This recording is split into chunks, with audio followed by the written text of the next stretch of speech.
جی doctor Owais علی بات کر رہا ہوں، میں پاکستان سے بات کر رہا ہوں. ڈاکٹر اویس علی صاحب، اور آپ نے میں بس ابھی مہربانی کی کال کیا. Thank you sir. جی اوکے حسن بھائی. صاحب، پہلے تو آپ کو رمضان مبارک ہو. میں آپ کو پچھلے آپ کو 3-4 مہینے سے سن رہا ہوں، جی اور جی مجھے کافی نصوص، اور مطلب وہ جب میں پہلی مرتبہ آپ کی بس کوئی رینڈملی ویڈیو آپ کے سامنے آ گئی، تو اس میں نا آپ ہاں ایک جملہ کہہ رہے تھے کہ ان کے پاس کوئی دلیل نہیں ہے اور میرے پاس براہین کی کمی نہیں ہے. مجھے وہ جملہ بڑا پسند آیا، تو میں نے کہا چلیں الحمد دیکھتے ہیں للہ. کہ کیا براہین ہے ان کے پاس. ہاں تو میں نے سننا کیا اور پھر میں سنتا ہی چلا گیا.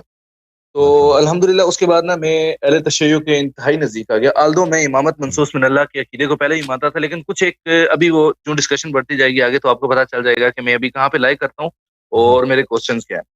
ٹھیک ہے. جی ابھی ایکچولی میری فیملی سادات فیملی سے ہی ہے، اور وہ اہل سنت اور اہل تشیع کی نا کوئی درمیان میں وہ ایگزیکٹلی کسی اس پہ نہیں ہے. فقہ حنفی کے فالوور ہیں ویسے.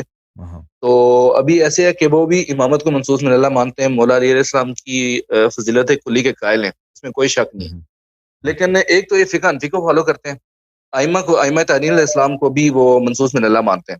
ایک تو فقہ اچھا. حنفی کو فالو کرتے ہیں، اور دوسری بات یہ کہ خلفائے ثلاثہ کی جو ان کے دور میں جو اٹراسٹیز وہ تو ہوئی ہیں مانتے ہیں. لیکن اس کے باوجود کہتے ہیں کہ وہ ایک آیت، میرے اصل میں چاچو ان سے میری بڑی ڈسکشن ہوتی رہتی ہے اس معاملے میں. ہاں تو وہ ایک آیت پیش کرتے رہتے ہیں، سورہ توبہ کی آیت نمبر 100 ہے، سابقون الاولون من المہاجرین والانصار والذین تبعہم بإحسان رضی اللہ عنہم ورضوا عنہ. وہ کہتے ہیں کہ یار جو صحابہ ہیں انہوں نے یہ سابقون الاولون میں سے تو تھے. ابھی ان کے جواب میں نے ان کو ایک بات پیش کی کہ ایک صحابی کا نام ہے، وہ بھی سابقون الاولون میں سے تھا، نام تھا عبید اللہ بن جہش. ایون دین وہ کہ ہجرت حبشہ میں بھی شریک تھے، اتنا مطلب ابتدائی صحابی تھا اور کاتب وحی بھی تھا، اور وہ جا کے ادھر مرتد ہو گیا.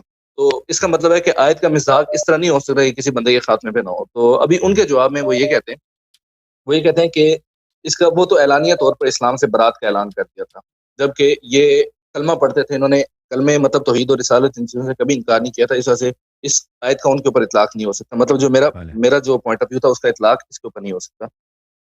اچھا حسن صاحب، میں اس آیت جی کے اگر تھوڑا غور کیا جائے نا، تو وہ رضی اللہ عنہم ورضوا عنہ کی جو بات ہے نا کہ اللہ ان سے راضی ہوا اور وہ اللہ سے راضی ہوئے، تو ان کے جواب میں نے بھی ان کو ایک بات کی ہے کہ چلیں رضی اللہ عنہم کو تو 1 منٹ کے لیے بعد میں اس کو ڈسکس کرتے ہیں.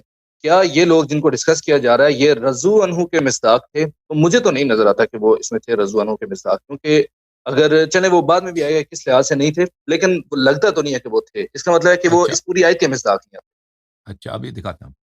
ملاحظہ فرمائیے عزیزو، یہ آیت ہے قرآن مجید سورہ توبہ میں. یہاں پر اعوذ باللہ من الشیطان الرجیم، بسم اللہ. اعوذ باللہ من الشیطان الرجیم. والسابقون الاولون من المہاجرین والانصار. سابقون الاولون جو مہاجرین اور انصار میں سے ہیں، صرف مہاجرین نہیں، انصار میں سے. والذین اتبعوہم باحسان، اور جو ان کے اتباع کرے نیکی میں، بے احسان نیکی میں ان کے اتباع کرے. تو یہ آیت کسی کے لیے مخصوص نہیں ہے، اس صدر اول کے لیے. تو روز قیامت جو ان کے اتباع کرے، ان کی رضی اللہ عنہم ورضوا عنہ، اللہ ان سے راضی ہے، وہ اللہ سے راضی ہے. ٹھیک ہے نا. جو سابقین اولین ہیں اور ان کے بعد جتنے لوگ آئیں گے، قیامت تک لوگ آئیں گے، وہ اہل نیکی میں ان کے اتباع کریں گے، تو وہ اللہ سے راضی ہیں، اللہ ان سے راضی ہے. وَأَعَدَّ لَهُمْ جَنَّاتٍ تَجْرِي تحت الانہار، اور ان کے لیے ایسے باغ اور ایسے بستان اللہ نے جنات ایسے آمادہ کیے ہیں کہ ان کے نیچے، ان کے درختوں کے نیچے نہریں جاری ہیں، چشمے جاری ہیں. اچھا. خالدین فیہا ابدا، وہاں پہ ہمیشہ رہیں گے. ذالک الفوز العظیم، یہ بہت بڑا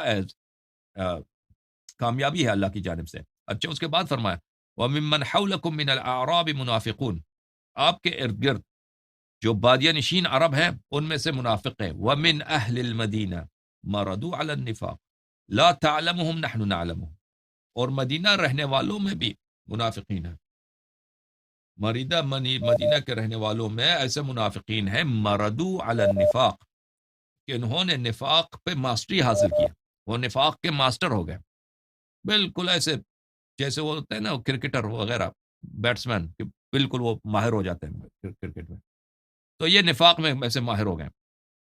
لا تعلمهم نحن نعلمهم، آپ ان کو نہیں جانتے، ہم ان کو جانتے ہیں. سنعذبهم مرتين، ہم ان کو دو دفعہ عذاب دیں گے. ثم يردون الى عذاب عظیم، پھر ان کو عذاب عظیم کی طرف پلٹایا جائے گا. ٹھیک ہے. تو یہ آیت یہ نہیں کہہ رہا کہ جو بھی صرف اس لوگوں کے لیے جو انہوں نے پہلے ہجرت کیا. یہ وہ آیت کا مقصد یہ ہے کہ وہ لوگ جنہوں نے ہجرت کی اور وہ اہل تقوی، اہل ایمان، اہل احسان میں سے تھے، تو وہ لوگ، ان لوگوں کا کیا ہے، ان لوگوں اور جو ان کے بعد ان کا قیامت تک اتباع کریں گے، وہ اللہ ان سے راضی ہے، اللہ کا اجر و ثواب ان کو ملے گا۔ لیکن اس کے بعد فرمایا کہ مدینہ میں رہنے والوں میں، اس وقت مدینہ میں کون رہتے تھے؟ وہ مدینہ میں رہتے تھے مہاجرین انصار رہتے تھے۔ ان میں ان میں ان میں وہ مہاجر تھے جو مکہ سے فتح سے پہلے آئے تھے۔ فتح کے بعد تو کوئی ہجرت ہی نہیں ہوتی، فتح کے بعد تو کوئی ہجرت ہی نہیں ہے، تو وہ مہاجر مدینے میں رہتے، ان میں وہ دونوں آیتوں کا اگر آپ ساتھ پڑھیں تو اس میں ایسی کوئی بات نہیں۔ اللہ تعالیٰ نہیں کہہ رہا کہ جتنے لوگوں نے مہاجرت کیا میں نے ان سے راضی ہوں، نہیں، اور جتنے انصار ہیں میں ان سے راضی ہوں، نہیں، یہ نہیں کہہ رہا۔ اور اللہ تعالیٰ فرما رہا ہے کہ ان میں سے جو اہل احسان ہیں، جو اچھے لوگ ہیں، اللہ ان سے راضی ہے، اور جو ان کے اتباع کرے گا ان سے بھی راضی ہے۔ لیکن مدینے حسن میں جو صاحب، یہ رہتے جو آیت ہے نا، ہیں، وہ مجھے، جو میں نے ان سے یہی بات کی تھی، لیکن وہ جو جواب دیتے ہیں وہ یہ ہے کہ اس میں جو آیت ہے نا، یہ صحابہ کو دو کیٹیگریز میں کرتی ہے۔ ایک ہے السابقون الاولون من المہاجرین والانصار، ایک کیٹیگری ہو گئی۔ پھر دوسری کیٹیگری میں والذین تبعہم بإحسان، کہ وہ لوگ کہ جنہوں نے ان کی طریقہ احسن پیروی کی۔ تو کہتے ہیں کہ جو باقی جو معاویہ بن ابی سفیان اور جو باقی یہ لوگ نہیں آگے، نہیں، وہ تو والذین ترجمہ غلط ہے، ترجمہ غلط ہے، تبعہم، ترجمہ غلط ہے۔ جی ان جی کے بطریقہ احسن پیروی کی نہیں ہے، ان کا احسان میں پیروی کی ہے، یعنی وہ جو ان کے احسان میں، وہ سابقون اولین جو اہل احسان ہیں، اور یہ دوسرے والے ان کے احسان کی پیروی کریں گے، اچھے کاموں کی پیروی کریں گے، ٹھیک ہے نا؟ یہ نہیں کہ جی جی بطریقہ ہاں۔ احسن پیروی کی، ہاں، ان کے اچھے کاموں کی چلے پیروی کی، اس احسان کا کے پتہ ذریعے یہ تو چلا۔ وہ اس جو پہلی کیٹیگری تھی، جو پہلی کیٹیگری تھی اس کے اوپر اللہ نے کوئی شرط نہیں لگائی ہے۔ جو دوسری کیٹیگری والے ہیں ان کے اوپر شرط لگائی ہے کہ اگر احسان کے ذریعے تم نے پیروی کی تو تب اس آیت کا مصداق ہوگے، ادر وائز نہیں ہوگے۔ پہلی والوں کے اوپر تو کوئی شرط ہی نہیں لگائی ہے۔ آ، میں آپ کی خدمت میں عرض کروں کہ آ، میں آپ کی خدمت میں عرض کروں کہ انہی صحابہ میں سے ایک صحابی ہے، سعد وقاص، جس کو سعد بن مالک کہتے ہیں، سعد بن وقاص، انہی مہاجرین میں سے ہے، پرانے مسلمانوں میں سے ہے، اور وہ مہاجرین میں سے بھی ہے۔ اچھا، اس کے متعلق آپ کی خدمت میں عرض کریں کہ آ، اس کی مذمت میں قرآن مجید میں جو آیت میں آپ کو دکھاؤں، لہذا فرمایا یہ کتاب ہے المصدق علی الصحیحین، چھاپ دار الفکر، الجزء الثانی، چھاپ دار الفکر، یہاں پہ بلی کتاب چھپی سنہ 2009، دارالفکر بیروت میں، یہاں پر کتاب الجہاد ہے، کتاب الجہاد میں دوسری حدیث ہے، حدیث نمبر 2424، بلے حدیث صحیح علی شرط بخاری و مسلم، حدیث صحیح ہے بشرط بخاری مسلم، 2424 ذہبی نے کہا ہے مستدرک میں، علی شرط البخاری، بخاری کی شرط پہ یہ حدیث صحیح ہے۔ اچھا، حدیث کیا ہے؟ ابن عباس نے کہا ان عبد الرحمن بن عوف اصحابا له اتوا النبی صلی اللہ علیہ وآلہ وسلم، عبد الرحمن بن عوف اور اس کے کچھ ساتھی آئے نبی کریم صلی اللہ علیہ وآلہ وسلم کے پاس اور کہا یا نبی اللہ کننا فی عز ونحن مشرکون فلما آمنا صرنا اذلہ، کہا کہ جب یا نبی اللہ، ہم جب مشرک تھے تو ہم بڑے سردار تھے، عزیز تھے، صاحب عزت تھے، اب مسلمان ہو گئے تو ہم ذلیل ہو گئے۔ فقال انی امرت بالعفو فلا تقاتلوا القوم، رسول اللہ صلی اللہ علیہ وسلم نے فرمایا کہ اللہ نے مجھے حکم دیا کہ میں مشرکین کو عفو کروں، کسی سے لڑنا نہیں، یہ ہجرت سے پہلے کی بات ہے۔ اچھا، فلما حوله الى المدینہ، جب اللہ نے رسول پاک صلی اللہ علیہ وسلم کو مدینہ لایا، امرہ بالقتال فکفوا، اللہ نے حکم دیا کہ آپ قتال کرو، جنگ کرو، جنگ کرو، تو انہوں نے جنگ کرنے سے انہوں نے حکم نہیں مانا پیغمبر صلی اللہ علیہ وسلم۔ یہی لوگ جو مکے میں شیر بن رہے تھے کہ ہمیں جنگ کی اجازت کیوں نہیں دیتے، جب مدینے میں واقعا جنگ کا وقت آیا تو انہوں نے جنگ کرنے سے انکار کر دیا۔ فانزل اللہ تبارک و تعالی، تو اللہ تعالیٰ نے یہ آیت نازل کی، الم تر الی الذین قیل لهم کفوا ایدیکم واقیموا الصلاة وآتوا الزکاة فلما كتب علیہم القتال فاذا فریق منهم یخشون الناس، کیا اس لوگوں کو نہیں دیکھتے جب اللہ نے جب ان سے کہا گیا، اللہ نے ان کو حکم دیا کہ جنگ نہ کرو اور نماز پڑھو اور زکوٰۃ دے دو، مکے میں کیا تھا؟ نماز پڑھو، زکوٰۃ دے دو اور جنگ نہ کرنا کسی سے۔ اچھا، یہی لوگ فلما کتب علیہم القتال، جب ان پہ جنگ لازم واجب ہو گئی ہے تو یہ کیا اذا فریق منہم یخشون الناس، یہ جہاد کرنے سے ڈرتے ہیں، نہیں جہاد کے لیے نہیں جانا چاہتے، ڈرتے ہیں۔ اچھا، ملاحظہ فرمائیے اسی کو میں آپ کی خدمت میں مستدرک جو اردو والی مستدرک ہے ترجمے کے ساتھ اس میں دکھا دوں کہ انہوں نے کیسا ترجمہ کیا ہے.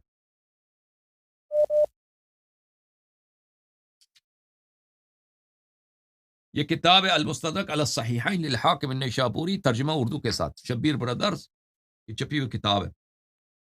اچھا، مترجم کا نام بھی یہاں پہ لکھا ہے. یہاں پہ آپ کو لے کے چلتے ہیں میرے معزز ناظرین صفحہ نمبر 514 میں.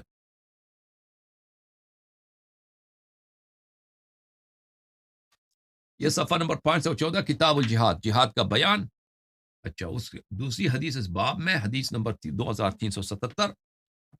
یہ ترجمہ دیکھ لو عزیزو. ابن عباس سے روایت ہے کہ حضرت عبد الرحمن ابن عوف اور ان کے کچھ ساتھی، وہ صرف وہ نہیں ہیں، ان کے ساتھی بھی ہیں، سابقون الاولون کی بات.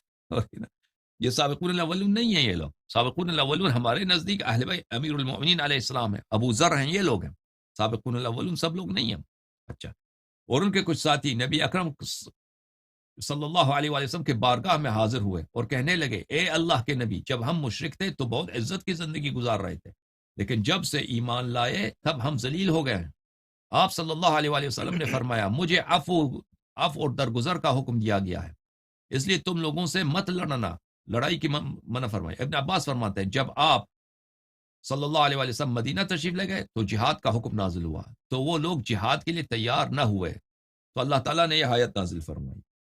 یہ جو ہے نا آیت یہ ہے کہ انہوں نے جہاد کرنے، روایت یہ ہے فکفو، انہوں نے جہاد کرنے سے گریز کیا. اب ترجمہ کرنے میں ان لوگوں نے ترجمہ کو کچھ ملائم بنایا، میٹھا بنایا، کہ انہوں نے تیاری نہیں کی.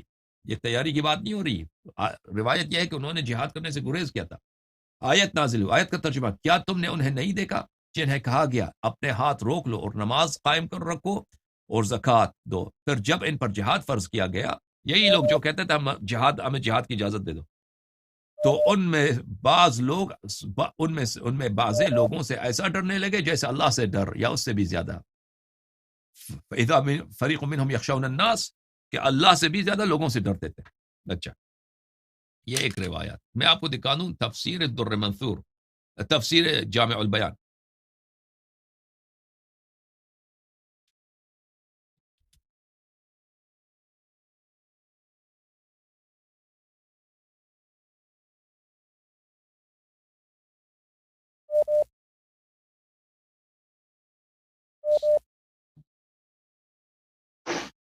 یہ کتاب میرے معزز ناظرین جامع البیان فی تأویل آیہ القرآن ابن جریر طبری کی تفسیر ہے، الجزء الرابع،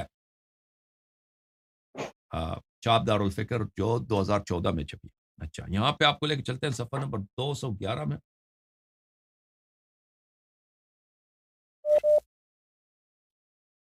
آیا یہ ہے میرے معزز ناظرین، صفحہ نمبر 211. الم تر الی الذین قیل لهم کفوا ایدیکم واقیموا الصلاة وآتوا الزکاة فلما كتب عليهم القتال اذا فریق منهم یخشون الناس كخشیة الله او اشد خشیة. سبحان اللہ. بلے، الم تر الی الذین قیل لهم کفوا ایدیکم واقیموا الصلاة وآتوا الزکاة فلما كتب عليهم القتال اذا فریق منهم یخشون الناس كخشیة الله او اشد خشیة وقالوا ربنا لما كتبت علينا القتال. میں اجازت دے میں آیت جو ہے نا ترجمے کے ساتھ آپ کو دکھاؤں ویب سائٹ سے، تاکہ میری ترجمے پہ تو اگر یقین نہ کریں. نہیں حسن صاحب، وہ تو کوئی بات نہیں ہے، نہیں ترجمے پہ اس کا کوئی ایشو نہیں ہے. وہ طاہر قادری کا ترجمہ ہو رہا ٹھیک ہے ہے، بھائی، پلیز.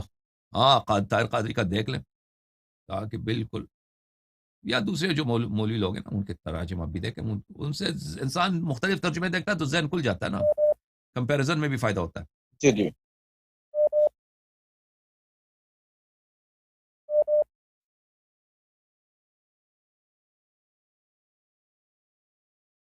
آیا یہ ہے میرے معزز ناظرین. ہاں،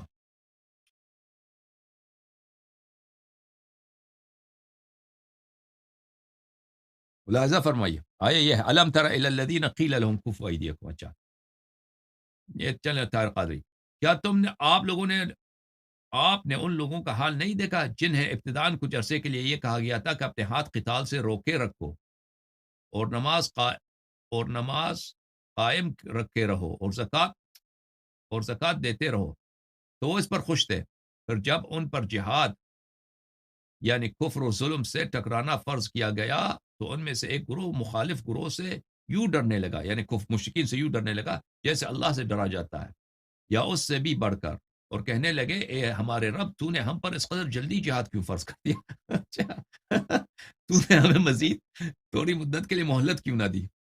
آپ انہیں فرما دیجئے کہ دنیا کا مفاد بہت توڑا، یعنی معمولی شے ہے، اور آخرت بہت اچھی نعمت ہے، اس کے لیے جو پرہیزگار بن جائے وہاں ایک داغے کے برابر بھی تمہاری حق تلفی نہیں کی جائے گی، ٹھیک ہے نا؟ اس کے بعد والی آیت بھی زبردست ہے، اینما تکونوا یدرککم الموت ولو کنتم فی بروج مشیدہ، تم جہاں بھی ہو تمہیں موت پکڑ لے گی، تم مضبوط قلعوں میں بھی ہو، اور اگر انہیں کوئی اچھی بات ہے تو یہ آیت ہے۔ اچھا آپ چلتے ہیں دوبارہ ابن جریر کے پاس۔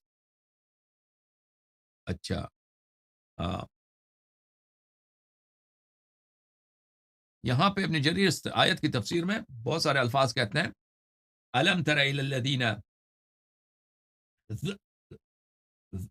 هذه الآية نزلت في قوم من أصحاب رسول الله صلى الله عليه وسلم كانوا قد آمنوا به وصدقوه قبل أن يفرض عليهم الجهاد۔ یہ آیت نازل ہوئی ان لوگوں پر، ان لوگوں کے متعلق جو صحابہ تھے، جہاد واجب ہونے سے پہلے یہ لوگ مسلمان ہوئے تھے، اللہ تعالیٰ نے ان پہ نماز اور زکوٰۃ واجب کیا تھا، وَكَانُوا يَسْأَلُونَ اللَّهَ أَن يُفْرَضَ عَلَيْهِمُ الْقِتَالُ، اور یہ اللہ سے دعائیں کر رہے تھے کہ یا اللہ ہمارے لیے جہاد واجب کرو۔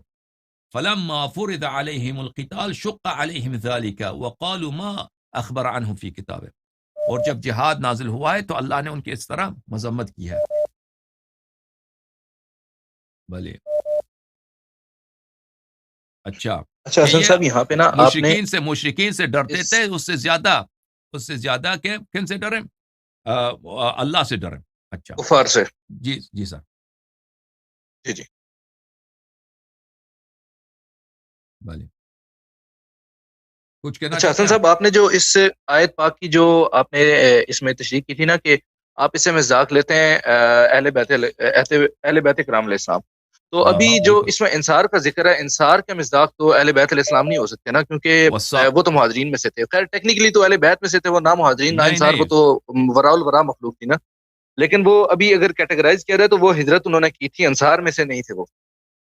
نہیں، وہ سابقون میں نے نہیں کہا کہ صرف میں نے کہا اہل بیت علیہ السلام اور سلمان ابو ذر، میں نے کہا تھا نا ان لوگوں کا نام، یہ لوگ بھی اس میں شامل ہیں، وہ لوگ جو مومن تھے، مخلص تھے، اور چاہے وہ انصار میں سے ہوں چاہے مہاجرین میں سے ہوں، ٹھیک ہے نا؟ ان آیتوں ابو ذر بھی مہاجر تھے، سلمان کو تو نبی صلی اللہ علیہ وسلم نے انصار کے ساتھ ڈالا ہی نہیں تھا، کیونکہ نبی صلی اللہ علیہ وسلم نے خود انہیں اہل بیت میں شامل کر لیا تھا جب مہاجرین و انصار کا جھگڑا ہو گیا تھا کہ یہ میرے ہیں یا میرے ہیں۔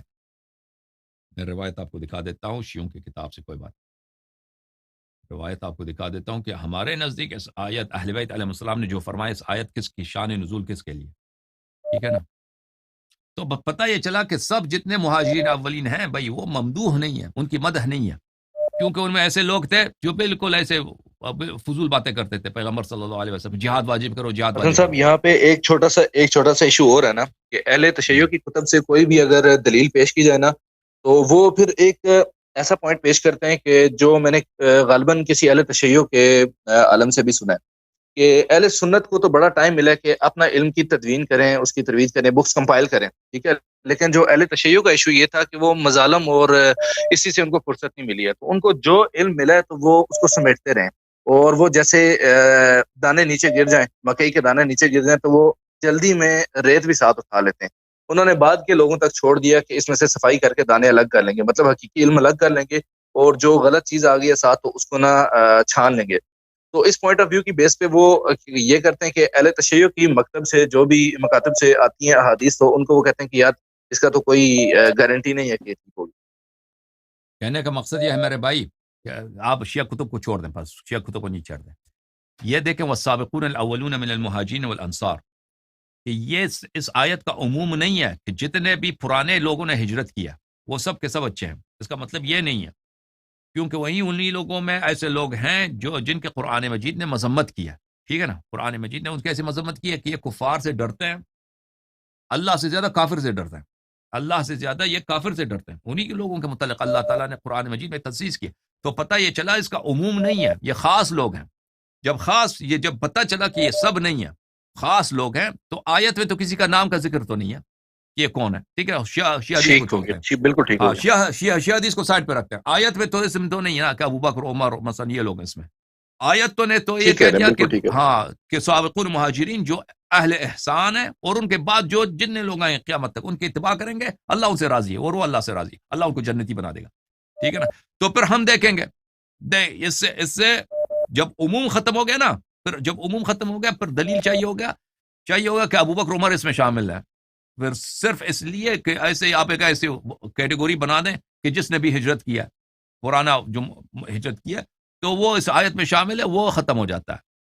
اس کے لیے پھر دلیل کی حسن ضرورت صاحب نہیں کہ یہاں پہ ایک چلیں، ابو بکر ایک عمر اس میں کہاں سے شامل لاسٹ کر پوائنٹ دیا میں آپ اس نے. میں چھوٹا سا، اگر جی جی آپ بالکل ٹھیک کہہ رہے ہیں. ابھی اس میں ایک لاسٹ چھوٹا سا پوائنٹ ہے، وہ یہ کہ معصومین علیہ السلام تو صرف اہل بیت نبی صلی اللہ علیہ وسلم تھے نا، ٹھیک ہے. جی تو جی باقی صحابہ سے بلنڈرز ہوئے، غلطیاں ہوئی، اور ایون دین جرائم ہوئے، ٹھیک ہے.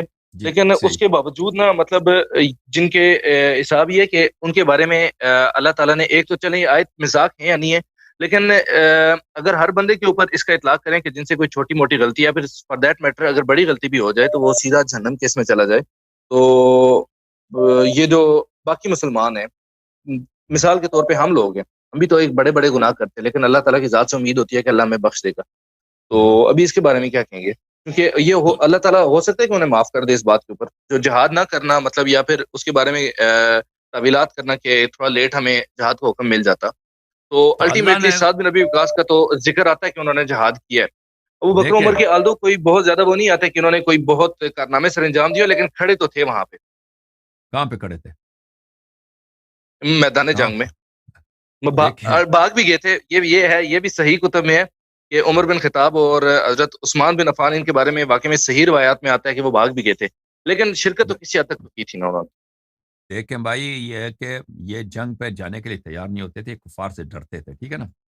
وہ کفار سے، اللہ سے زیادہ کافر سے ڈرتے ہیں.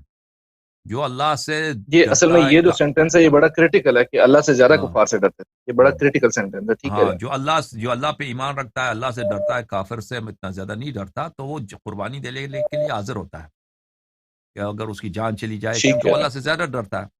چلے آدمی کمزور بھی ہے نا، جنگ کرنا ہر ایک کی تو بات نہیں ہے نا. بعض لوگ ہوتے ہیں کمزور ہوتے ہیں، اس سے زیادہ جنگ نہیں ہوتی، لیکن وہ یہ ہوتا ہے کہ اصل وہ میں ان کو باقی یہ پتا ہے. سینٹینس آ جاتا ہے کہ اللہ سے ہوں، زیادہ کفار سے ڈرتے ہیں. ہوں، سینٹینس کریٹیکل ہے، بہت کریٹیکل. ہوں. ٹھیک کہہ رہے ہیں آپ. تو ہاں، اچھا حسن صاحب، ابھی ٹائم کی کمی اجازت کے دیں باعث میں ابھی اجازت اگلے. دیں جی جی پلیز اجازت دیں. جو شخص پلیز جنگ سے پلیز. بھاگتا ہے نا، جو شخص جنگ سے بھاگتا ہے، وہ جو شخص جنگ سے فرار کرتا ہے، وہ وہی ہوتا ہے جو کفار سے زیادہ ڈرتا ہے، اللہ سے کم ڈرتا ہے. کیونکہ اس کو پتا ہے کہ میں نے جی جی اللہ، ہاں، کیونکہ اگر یہ گناہ کبیرہ ہے، یہ گناہ کبیرہ میں سے ایک یہی گناہ ہے کہ انسان جنگ سے بھاگ جائے. جنگ سے، جہاد سے فرار ہونا، یہ گناہ کبیر موبقات میں سے ہے، یعنی وہ جس کی وجہ سے انسان ہمیشہ کے لیے جہنم میں رہتا ہے. بخاری وغیرہ میں روایت ہے کہ 7 موبقات، 7 جو ہیں موبقات ہیں، انسان اس کی وجہ سے ہمیشہ جہنم میں رہتا ہے. ایک میں سے یہی ہے کہ انسان جنگ سے بھاگ جائے. تو یہ اللہ ان سے کمتر ڈرتا. اب یہ کہنا کہ اللہ نے بعد میں شاید معاف کیا ہو نا، اللہ اس کو معاف کرتا ہے جو توبہ کرتا ہے. اللہ اس کو معاف کرتا ہے جو توبہ کرتا ہے. اب ان لوگوں نے ان کا اگر توبہ ہی نہیں کیا تو کہاں سے ان کا کہاں ثابت ہے کہ توبہ کیا ہے اپنے کرتوتوں سے؟ صحابہ کا توبہ ٹھیک کہاں ہو گیا. ثابت ہے؟ ہاں، اللہ تعالیٰ یعنی جو توبہ کرتا ہے، واقعا التائب من الذنب کمن لا ذنب له، جو انسان توبہ کرتا ہے وہ اس طرح جیسے اس کا گناہ ہی نہیں، اللہ اس کو معاف کر دیتا ہے. اللہ کیونکہ بخشنے والا، اللہ نے انتقام تو نہیں لینا، اللہ بخشنا چاہتا ہے. لیکن جس کی توبہ ہی نہیں ہے، بھائی کہیں بھی نہیں کہ لوگوں نے پشیمانی ندامت کا اظہار کیا ہو کہ ہم جنگ سے بھاگے تھے، ندامت یہ توبہ کچھ بھی نہیں ہے ان لوگوں کا، کچھ بھی نہیں. یا مثلا اہل بیت علیہ السلام کے ساتھ انہوں نے جو کام کیا ہے، جو غلط کام کیا، انہوں نے توبہ کیا ہو، اس طرح تو کچھ بھی نہیں ہے. یہ اسی طریقے پہ مصر رہے ہمیشہ. جی سر، مزید بولیں. اچھا، اور حسن صاحب ابھی جو دوسرا کوشچن ہے، میں ویسے نا ایک کریٹیکل مائنڈ کا بندہ ہوں، اور مجھے جو علم پیش کیا جاتا ہے دلیل کے ساتھ اور نصوص کے ساتھ، تو میں اس کو ماننے والا بندہ ہوں، ایک وہ ہر طرف بندہ نہیں ہوں.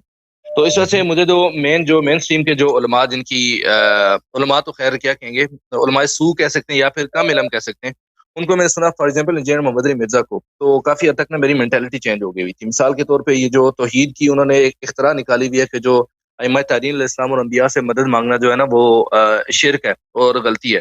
ایٹ لیسٹ ان کا نہیں کرنا جو ہے نا، اس کا ابطال تو قرآن خود کرتا ہے. جو میں نے قرآن پاک کی آیات میں خیر بتا بھی سکتا ہوں کہ جسے خود ثابت ہوتا ہے کہ یہ جو ان کا پوائنٹ آف ویو ہے یہ غلط ہے، لیکن اس کا اثبات جو ہے نا وہ مجھے نہ قرآن میں ملا ہے اور اہل سنت کی کتب میں تو نہیں ہے. تو کیا اہل تشیع کے منابع میں کوئی ایسی چیز ہے کہ جس میں ائمہ علیہ بہت السلام زیادہ، یا پھر حضور پاک صلی اللہ علیہ وسلم؟ جی جی سر، مجھے بہت میرے زیادہ ہے. اپنی اس کے لیے نا اگر کائنڈلی مجھے 2-3 دکھا دیجیے پلیز، کیونکہ میں میں آپ کو آج سے دکھا دوں پہلے گا. میں نے اہل سنت کے منابع اور مصادر کے علاوہ کبھی اہل تشیع کو اس کو ٹچ نہیں کیا ہے، اور نہ ہی مجھے پتا ہے کہ میں کہاں پہ تلاش کروں. تو پلیز مجھے میں دکھا دکھا دیجیے، میں کیونکہ دکھا فار دی دیتا ہوں. آن پیس آف مائنڈ. ایک منٹ.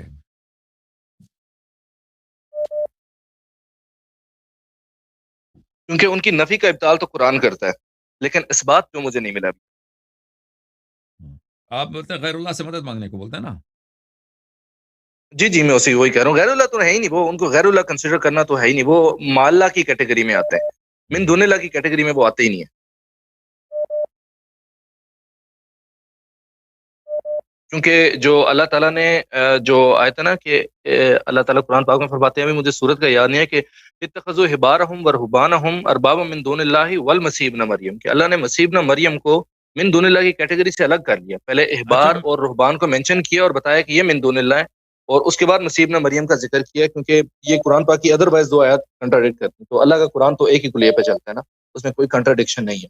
تو اس وجہ سے وہ جو تمام آیات پیش کرتے ہیں کہ بھائی یہ دیکھو کہ غیر اللہ سے نفی مانگنے کی مدد مانگنے کی نفی کی گئی ہے، تو اس کا اطلاق انبیاء و اہل بیت طاہرین علیہ السلام پہ نہیں ہوتا. یہ تو ثابت ہے اس چیز کا.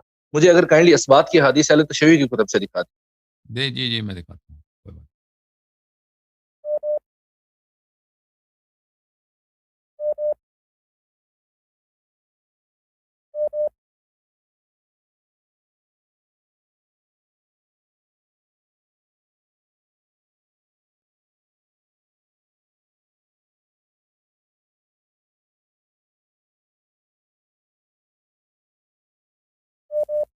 ویسے حسن صاحب، آپ غیر اللہ کنسیڈر کرتے ہیں اہل بیت طاہرین علیہ السلام کو؟ ایک یعنی کوشچن ما سوا جسٹ اللہ، جب تک آپ اللہ سوچ تو رہے نہیں ہیں. ہے، وہ اللہ نہیں ہے بھائی. غیر اللہ نہیں، یعنی اللہ اللہ نہیں ہے. نہیں ہے. اللہ نہیں ہے اصل مراد. میں غیر اللہ سے مراد یعنی اللہ نہیں. اللہ نے انبیاء کو من دون اللہ کی کیٹیگری سے تو نکالا ہوا ہے.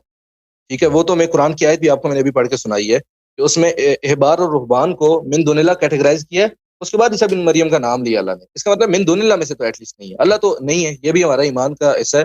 تو اس کا مطلب کہ ایک تیسری کیٹیگری ہونی چاہیے مع اللہ کی، کہ اللہ کے ساتھ والے ہیں یہ، جو نہ من دون اللہ ہے نہ اللہ ہے. غیر اللہ سے مراد ہمارا یہ ہے کہ وہ اللہ نہیں ہے بھائی. اللہ نہیں ہے. ٹھیک ہے نا. ٹھیک ہو گیا.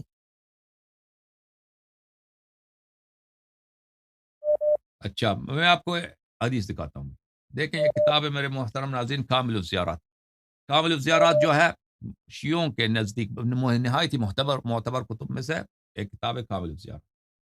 یہ کتاب چھپی ہے طبع فی المطبعۃ المبارکہ المرتضویہ فی النجف الاشرف سنہ 1356، یعنی آج سے تقریباً 90 سال پہلے، 95 سال پہلے یہ نجف اشرف میں چھپی کامل الزیارات. اس کے جدید چاپ بھی بہت سارے. اچھا، اور علامہ امینی نے اس کتاب کی تصحیح کی ہے.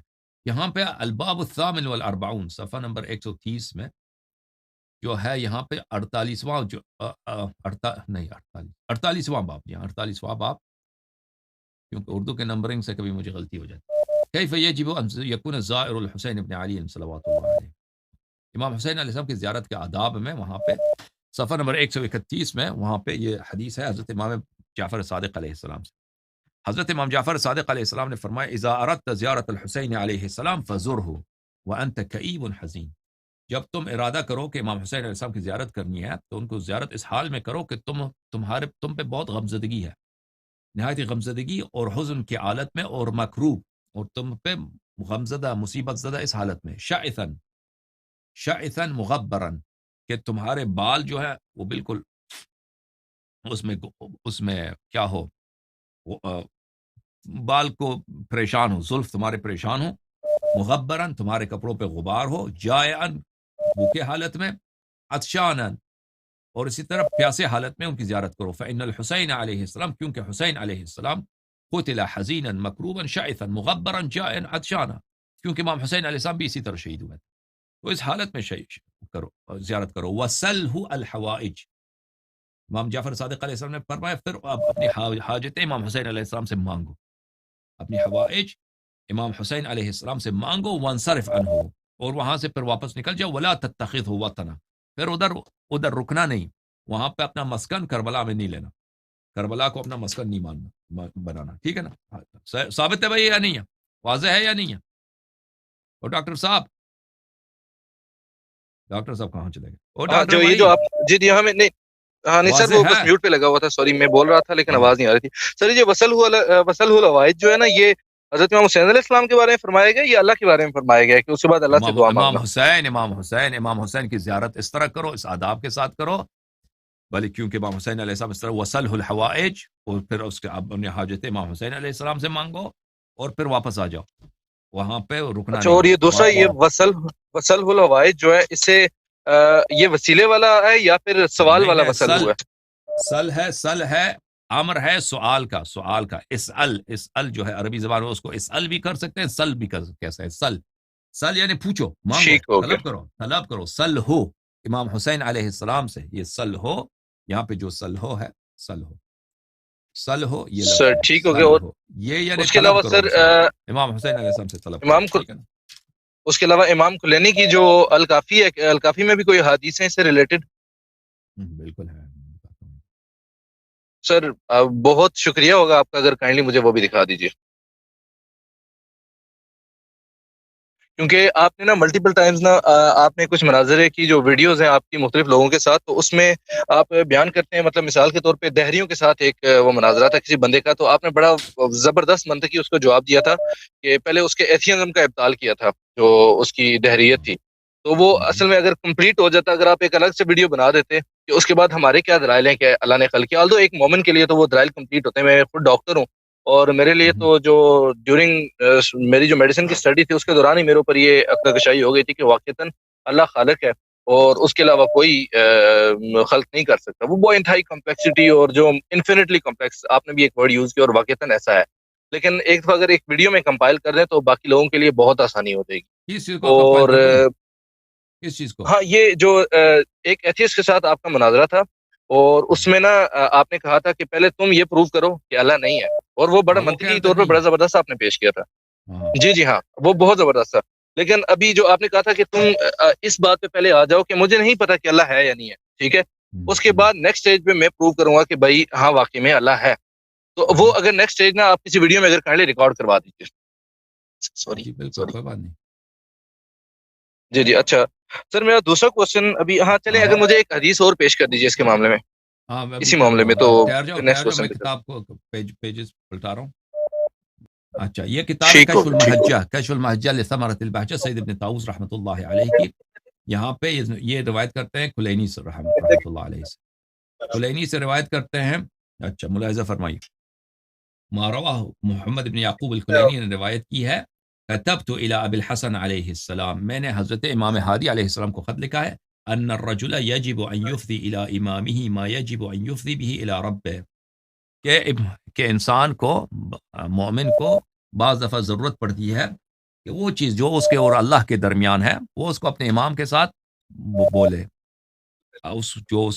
جو اس کے ایک ایسا کام ہوتا ہے انسان کے دل میں جو صرف اللہ سے کہہ سکتا ہے، وہ انسان کو ضرورت ہوتی ہے کہ وہ اپنے امام سے بھی اس بات کو ذکر کرے، تو وہاں سے فکتبہ، جواب آیا، خط آیا امام علیہ السلام کا، ان کانت لک حاجت فحرک شفتیک فان الجواب یاتی، تو جواب آیا امام علیہ السلام کی جانب سے، اگر تجھے کوئی کام ہو تو اپنا جو ہے، اپنا منہ جو ہے تم اپنے زبان کو ہلا دو، بس اپنے زبان کو ہلا، اپنے ہونٹوں کو ہلا دو، فوراً تجھے جواب آئے گا انشاءاللہ تبارک و تعالی۔